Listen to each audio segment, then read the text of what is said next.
इस वक्त मैं जनपद कासगंज की पटियाली विधानसभा क्षेत्र कादरगंज के इलाके में मौजूद हूँ।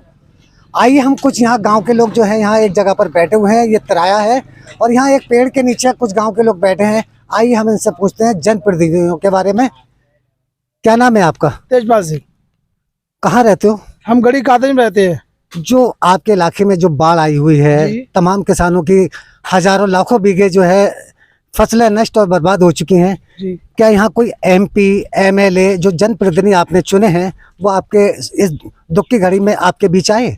कल तो राजू सांसद जी आए थे, इससे पहले कोई नहीं है ना, अब तक कोई और आया है ना। एमएलए आया है, एमपी तो कल आए थे। एमपी जो आए थे क्या आश्वासन देकर गए थे? ये आश्वासन दे के गए हैं कि हम ये मेहौला से लेके बरौना तक बांध को मजबूत करा देंगे और पक्का बांध बनवाएंगे। ये बता गए। कब तक?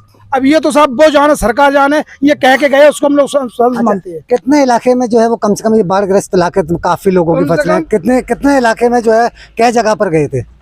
हमने तो साहब अपने कागज में तरसी यहाँ तक आए थे और बरौना भी बता रहे थे गए थे। हम उनके साथ तो नहीं गए थे, यहाँ तक आए तो वो जानते हैं। तो आप जो है यहाँ विधायक जो आपकी मौजूद हैं, आप विधायक यहाँ इस इलाके में आई हैं क्या? नहीं नहीं नहीं, अभी नहीं आई है। अब हमने तो कभी नहीं देखी यहाँ पर। इलेक्शन के ही दौरान भले आई होंगी, हमने कभी फंक्शन वगैरह में या कोई मीटिंग रखती है हम कभी नहीं देखी। अरे नहीं, वो तो आती रहती हैं क्या? नहीं, आती तो रहती है। हमने तो यहाँ जैसे आते तो बताया, ये लोग सभी बताइए, कभी कभी आई हैं तो भैया आई होंगी। क्या विधायक आई हैं यहाँ पर? ये नहीं आई, कभी नहीं आई है। क्या जीतने के बाद फिर नहीं आई हैं? कभी नहीं देखने को नहीं आई। अच्छा बाबा, क्या नाम है आपका? वो साहब सिंह नाम है। साहब सिंह जी, क्या एमपी एमएलए इस क्षेत्र में जो बाढ़ग्रस्त इलाका है यहाँ आई हैं?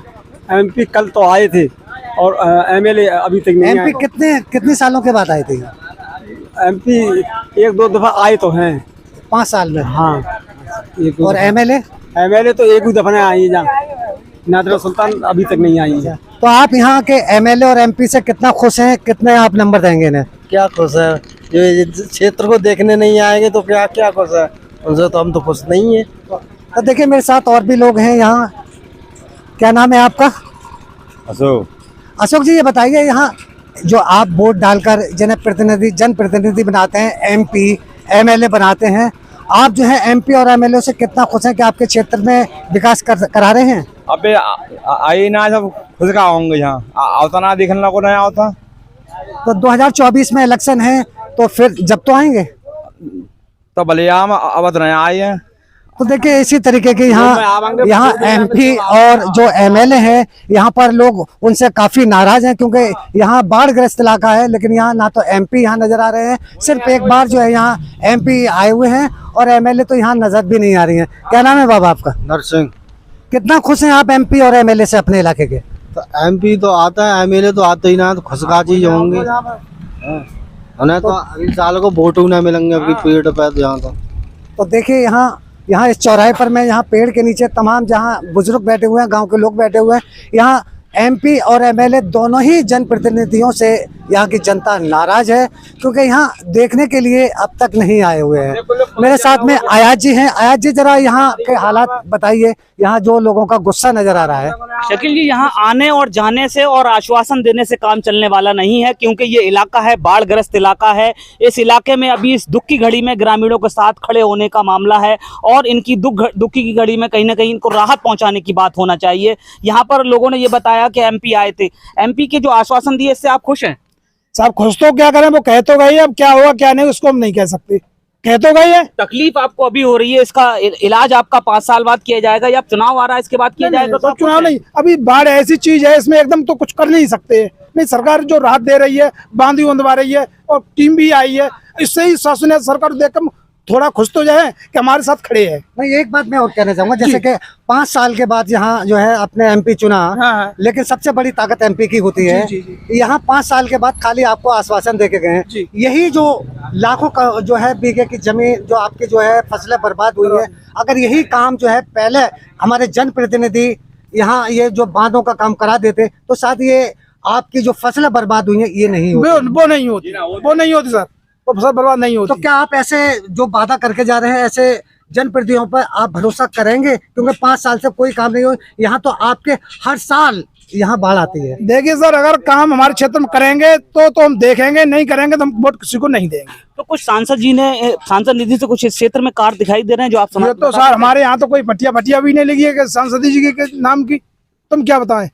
तो केवल आश्वासन दिया गया है, केवल बाढ़ के दौरान, यानी कि इस वक्त जो गंगा नदी का जलस्तर बढ़ा है, कई गांव में करीब 84 गांव इस इलाके के बाढ़ग्रस्त इलाके में बाढ़ग्रस्त हो गए हैं। उसके बाद यहाँ पर जो क्षेत्रीय जो सांसद हैं वो यहाँ आए हैं और आश्वासन दे गए हैं, और भी ग्रामीण यहाँ पर मौजूद है।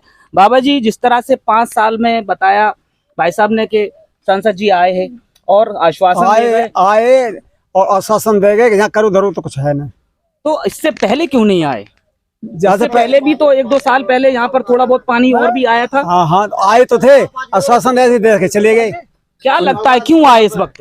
अपने मतलब से आओ तो खाली दिखावटी आओ तो कुछ ना ऐसा करते। तो नहीं है कहीं बस केवल अपने वोट बैंक को साधने की कोशिश की जा रही है। जो भी यहाँ प्रतिनिधि हैं, जो जिस तरह से यहाँ पर सत्ताधारी पार्टी के नेता हैं, अब कहीं ना कहीं आश्वासन दे रहे हैं, लेकिन यहाँ पर अभी राहत और बचाव कार्य की जरूरत है। तो यहाँ ज्यादा से ज्यादा A to Z India news appeal ये करता है, जो भी सामाजिक संगठन है या जनप्रतिनिधि है या सत्ताधारी जो नेता हैं, जिनके माध्यम से इस इलाके में राहत पहुंचाई जा सकती है, वो इस इलाके में आए और कहीं ना कहीं जायजा लेकर जिन इलाकों में, जिस क्षेत्र में, जिस गांव में ये फसलें नष्ट हुई हैं, उनका मुआवजा दिलाया जाए। देखते रहिए A to Z India news. मैं एक और बात कहूँगा, आज ये जो है कम से कम जो है यहाँ करोड़ों रुपए की जो है इनकी जो फसलें बर्बाद हुई है किसानों की, कम से कम उन किसानों के आंसू पहुंचने के लिए उन अधिकारियों को, ये MP और MLA, कम से कम उन अधिकारियों को निर्देश दें कि इनकी फसलों का जो है जो नुकसान हुआ है, कम से कम उनको जो है मुआवजा मिल जाए।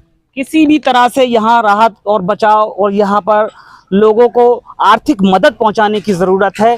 तो A to Z India news यही अपील करता है शासन, प्रशासन, सत्ताधारी नेता, जनप्रतिनिधियों से कि इस इलाके में आए और उन इलाकों में जहां जहां फसलें नष्ट हुई हैं उनका आकलन कराएं और उनको राहत और आर्थिक मदद पहुंचाएं। देखते रहिए A to Z India news.